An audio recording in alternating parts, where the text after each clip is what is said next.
एक नगर में भद्रसेन नाम का राजा रहता था। उसकी कन्या रत्नवती बहुत रूपवती थी। उसे हर समय यही डर रहता था कि कोई राक्षस उसका अपहरण न कर ले।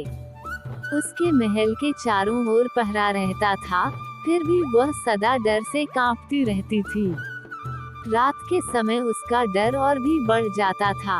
एक रात एक राक्षस पहरेदारों की नजर बचाकर रत्नवती के घर में घुस गया।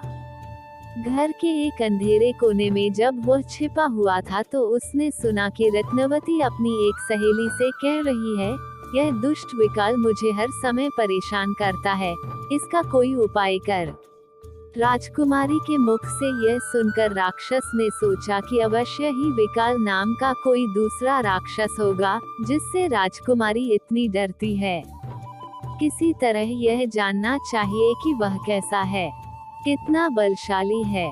यह सोचकर वह घोड़े का रूप धारण करके अश्वशाला में जा छिपा। उसी रात कुछ देर बाद एक चोर उस राजमहल में आया। वो वहां घोड़ों की चोरी के लिए ही आया था। अश्वशाला में जाकर उसने घोड़ों की देखभाल की और अश्वरूपी राक्षस को ही सबसे सुंदर घोड़ा देखकर वह उसकी पीठ पर चढ़ गया। अश्वरूपी राक्षस ने समझा कि अवश्य में यह व्यक्ति ही विकल राक्षस है और मुझे पहचान कर मेरी हत्या के लिए ही यह मेरी पीठ पर चढ़ा है। किंतु अब कोई चारा नहीं था। उसके मुख में लगाम पड़ चुकी थी। चोर के हाथ में चाबुक थी। चाबुक लगते ही वह भाग खड़ा हुआ। कुछ दूर जाकर चोर ने उसे ठहरने के लिए लगाम खींची, लेकिन घोड़ा भागता ही गया। उसका वेग कम होने के स्थान पर बढ़ता ही गया। तब चोर के मन में शंका हुई, यह घोड़ा नहीं बल्कि घोड़े की सूरत में कोई राक्षस है, जो मुझे मारना चाहता है। किसी उबड़ खाबड़ जगह पर ले जाकर यह मुझे पटक देगा, मेरी हड्डी पसली टूट जाएगी। यह सोच ही रहा था कि सामने वटवृक्ष की एक शाखा आई। घोड़ा उसके नीचे से गुजरा।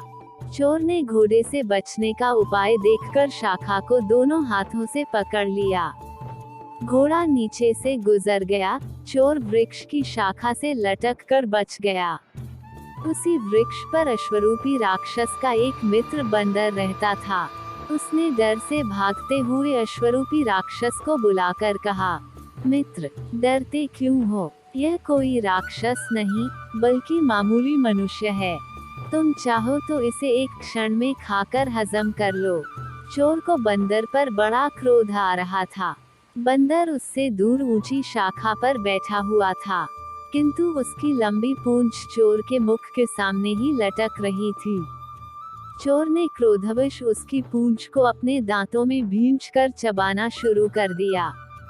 बंदर को पीड़ा तो बहुत हुई, लेकिन मित्र राक्षस के सामने चोर की शक्ति को कम बताने के लिए वह वहां बैठा ही रहा।